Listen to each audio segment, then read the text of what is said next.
आज बिहार में बिहार विधानसभा में बिहार का बजट जो है वो पेश किया गया है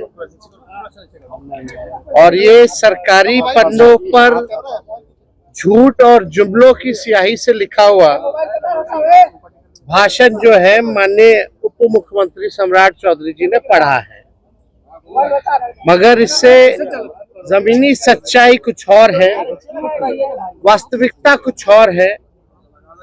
और पूरी तरीके से जब हम लोगों की सरकार 2015 में महागठबंधन की थी,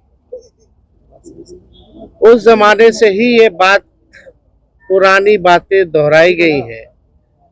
हर ब्लॉक में स्टेडियम बनेगा।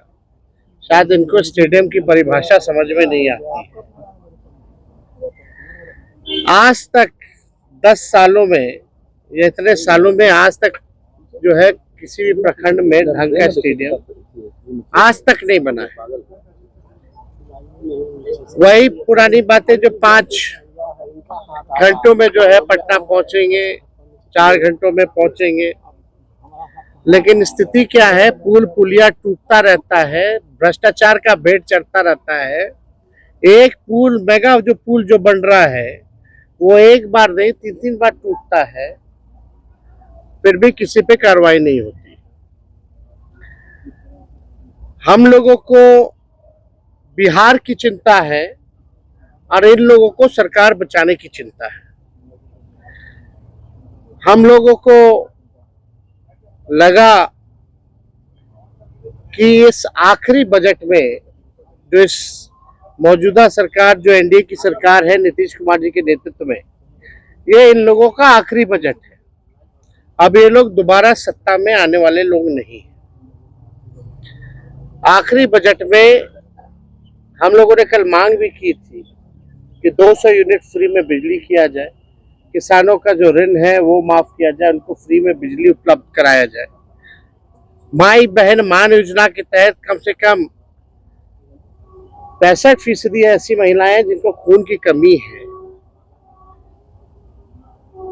बिहार प्रदेश में सबसे ज्यादा बौनेपन के शिकार जो होते हैं बच्चे हो रहे हैं पूरे देश में। इनको कम से कम 2500 रुपया प्रति माह जो है वो दिया जाए। हम लोगों की मांग थी कि गैस सिलेंडर को जो है 500 रुपया कर दिया जाए। वृद्धा पेंशन, विधवा पेंशन, दिव्यांगों का पेंशन 400 से बढ़ा करके ये 1500 रुपए कर दे। लेकिन इसमें कहीं भी इस मौजूदा बजट में इस एनडीए की सरकार ने ध्यान नहीं दिया। लेकिन आखिर कब तक नहीं करेंगे? हम लोग हमेशा इस लड़ाई को लड़ेंगे और इनसे जो है नाक रगड़वा करके भी करवाना पड़े तो महिलाओं के खाते में उनको आर्थिक न्याय दिलवाने का काम हम लोग जरूर करेंगे। आप बताइए, 3,17,000 करोड़ का बजट इन्होंने बताया है भाई।